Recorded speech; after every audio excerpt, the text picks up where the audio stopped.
नमस्कार, जोहार। सोशल संवाद में आपका स्वागत है। मैं मनीष पांडे। बहुत गर्मा गर्मी हो गई है झारखंड की राजनीति में। हम अभी साथ में हैं प्रदीप तिवारी के साथ में। इनको आए दिन आप देख ही रहे हैं और एक मुखर विरोध दर्ज कर रहे हैं ये 1932 के खतियान को लेकर। ये शुरू से इसके विरोधी रहे हैं और बीच बीच में आप इसके लिए विरोध करते रहे हैं। इतना गुस्सा में क्यों है आप? मतलब लोग के ऊपर सनहा दर्ज करा दीजिएगा। अब सनहा हमने दर्ज नहीं करा, हम शिकायत दर्ज करा है। भैया आप असंसदीय शब्दों का प्रयोग कीजिएगा। एक पूर्व विधायक होकर हम ऐसा थोड़ा रोड चलते किसी सनहा दर्ज करा रहे हैं। एक पूर्व विधायक होकर आप संसदीय शब्दों का प्रयोग कीजिएगा और प्रशासन एक तरफा कार्रवाई करेगी तो प्रशासन का ध्यान आकृष्ट करने के लिए कि भैया लोग कुछ बोल रहे हैं, हम लोग कुछ नहीं बोल रहे तो आप हम पे नोटिस क्या बोल दिया उन्होंने बोला जो खतियानी को रोकेगा खतियानी उसको टोकेगा। झारखंड किसी के बाप का नहीं, तो झारखंड किसी के बाप का नहीं है, झारखंड हमारा बाप का है।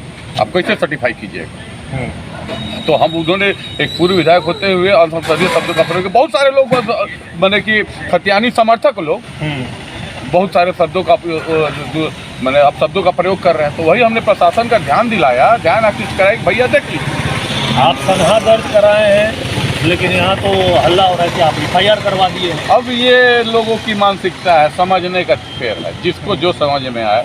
हमने तो सनहा दर्ज कराया है। आप थाने से भी क्लियर हो सकते हैं। हमने सनहा दर्ज कराया है, लोग समझ रहे FIR। तो ये लोगों की मानसिकता, लोगों स्टैंडर्ड ऑफ थिंकिंग समझिए इसको। अमित महतो कहते हैं कि कौन है प्रदीप यादव, एक इंटरव्यू में कह रहे थे कि अगर वो सनहा या वो FIR दर्ज कराए हैं तो उन्हीं का चोर के दाढ़ी में तिनका है, इसीलिए वो करवाए हों। माननीय बड़े भाई अमित महतो जी, आप एक कार्यपालिका के सदस्य रहे हैं। हमने प्रशासन के खिलाफ, प्रशासन के पास आपके खिलाफ एक सनहा दर्ज कराया और सनहा FIR में कितना अंतर होता है शायद माननीय पूर्व विधायक समझ पाए।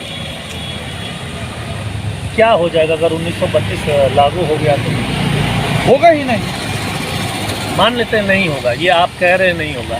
सरकार तो इसके लिए लगी हुई है हर तरीके से। अगर हो गया तो क्या होगा? जहाँ तक मुझे संभावनाएं लग रही हैं, बहुत सारे लोगों को ऐसी संभावनाएं लग रही हैं जो सोशल मीडिया पर आप देख लीजिए कि पहली बात तो होना नहीं, इसलिए नहीं होना है कि राज्य केवल 30% लोगों पे नहीं चल सकता, क्योंकि 30% लोगों के पास ही खतियान होगा। 30 से 32% लोगों के पास ही खतियान होगा, उसी पे राज्य नहीं चल सकता है। बाकी लोग का मतलब इसका मतलब धनबाद को झारखंड से बाहर कर दीजिए, मधुपुर को झारखंड से बाहर कर दीजिए, कोल्हान को झारखंड से बाहर कर दीजिए, साहेबगंज, राजमहल, उरुआ पहाड़ को झारखंड से बाहर कर लागू कर दीजिए। नहीं, मतलब कि आपका कहने का मतलब है कि मान के चलिए कि 70% लोग जो हैं वो बाहरी हैं तब यहाँ। अब ये तो माननीय मुख्यमंत्री जी तय कर रहे हैं कि 70% लोग बाहरी हैं, तो माननीय मुख्यमंत्री जी तय कर रहे हैं। क्योंकि मान लीजिए 30 से 32% लोगों के पास है खतियान, ठीक है। कुछ लोगों को ग्राम सभा आइडेंटिफाई भी कर पाएगी, जबकि ग्राम सभा कैसे आइडेंटिफाई करे? कौन व्यक्ति अपना पूर्व का रिकॉर्ड रखता? और हमारे आदिवासी मूलवासी भाई जो शहर में रहते हैं उनको कौन सी ग्राम सभा आइडेंटिफाई करेगी? ये तो पता है माननीय मुख्यमंत्री। आप देख लीजिएगा, आदरणीय मुख्यमंत्री जी को उनके इस फैसले पर पुनर्विचार करना होगा। आनन फानन में लिया हुआ फैसला है क्या? बिल्कुल। हम तो माननीय मुख्यमंत्री जी से बात को आग्रह करना चाहेंगे कि तब आप ये भी नियम लगा दीजिए कि जिसके पास 32 का खतियान होगा वही नगर पालिका, वही ग्राम पंचायत, वही विधानसभा, वही लोकसभा चुनाव लड़ेगा। देख लीजिए।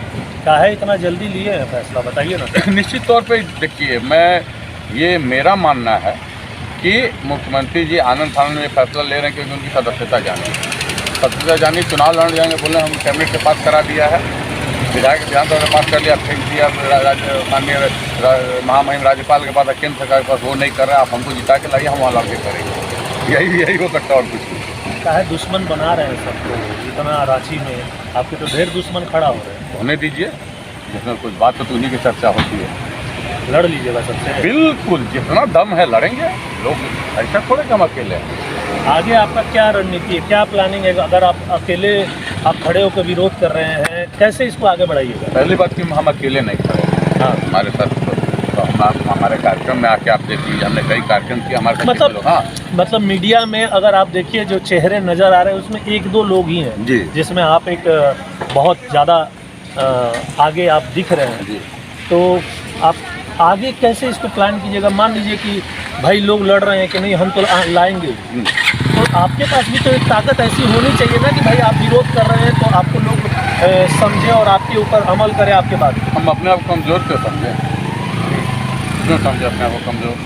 हम अपनी सही मांग के लिए लड़ाई लड़ रहे हैं, अपने अधिकार की लड़ाई लड़ रहे हैं, और अपने अधिकारों की लड़ाई लड़ना हमें आदरणीय मुख्यमंत्री जी के पिताजी आदरणीय गुरु जी शिबू सोरेन जी से सीखा है। हमने अपने अधिकारों की लड़ाई लड़ना, तो हम इसीलिए हम अकेले नहीं, हमारे साथ बहुत सारे लोग हैं, हमारे पास ताकत है, तभी लड़ाई लड़ रहे हैं।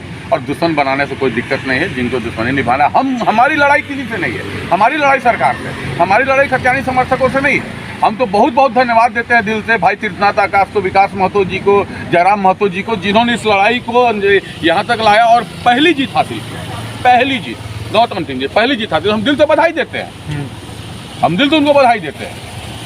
हमारी लड़ाई उनसे थोड़े, हमारी लड़ाई आदरणीय बड़े भाई अमित महतो से थोड़े, हमारी लड़ाई तो सरकार से है, उनकी भी लड़ाई सरकार से। अब वो 1 to 1 लड़ना चाहते हैं, बात दूसरी है, हम तो सरकार से लड़ रहे हैं।